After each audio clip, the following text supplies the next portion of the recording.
জামাত এনসিপির নেতারা তারা কি তাহলে জান্নাতের টাকায় এত গরু ছাগল কোরবানি দিয়েছে?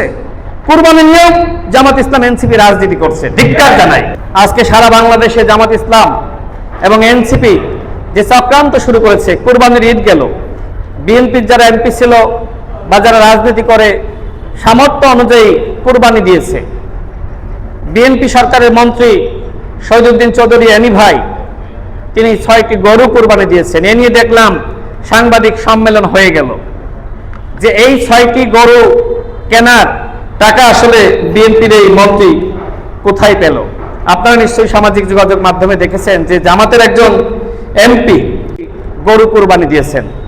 আরেকজন জামাতের প্রার্থী ছিলেন, তার নাম অধ্যক্ষ মোহাম্মদ বেলায়েত হোসেন, তিনি 100টি গরু কুরবানি দিয়েছেন।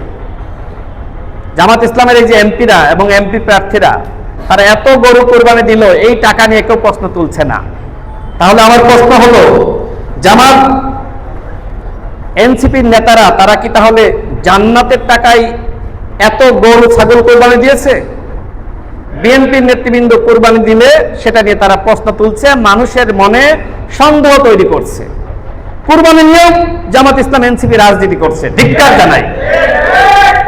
ষড়যন্ত্র কিভাবে করছে? ভুয়া ফটোকার্ড বানাচ্ছে, আমি রাশেদ খান কি বলেছি না বলেছি এই বক্তব্য নয়, একটি ভুয়া ফটোকার্ড, সেই ফটোকার্ড আবার বুস্টিং করা হচ্ছে, অথচ ওই বক্তব্যই আমি দিই নাই। বা হামিদুল ইসলাম হামিদ মিনি ভাই তারা একটি বক্তব্য দেয়নি, কিন্তু ভুয়া ফটোকার্ড বানিয়ে মানুষকে বিভ্রান্ত করা হচ্ছে।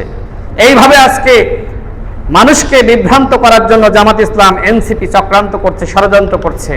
এই ব্যাপারে বিএনপির নেতৃবৃন্দকে সতর্ক থাকতে হবে, সোচ্চার থাকতে হবে। যারা কুরবানি নিয়ে রাজনীতি করতে পারে, যারা কুরবানি নিয়ে মানুষকে বিভ্রান্ত করতে পারে, এরা কতটা নৈতিকতা সম্পন্ন সেটি নিয়ে আমাদের ভাবতে হবে।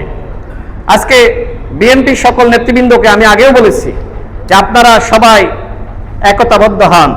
সামনে স্থানীয় নির্বাচন আছে, এই স্থানীয় নির্বাচনকে কেন্দ্র করে আপনাদের সবাইকে আমি একতাবদ্ধ হওয়ার আহ্বান করছি। আগেও বলেছি, এখনো করছি।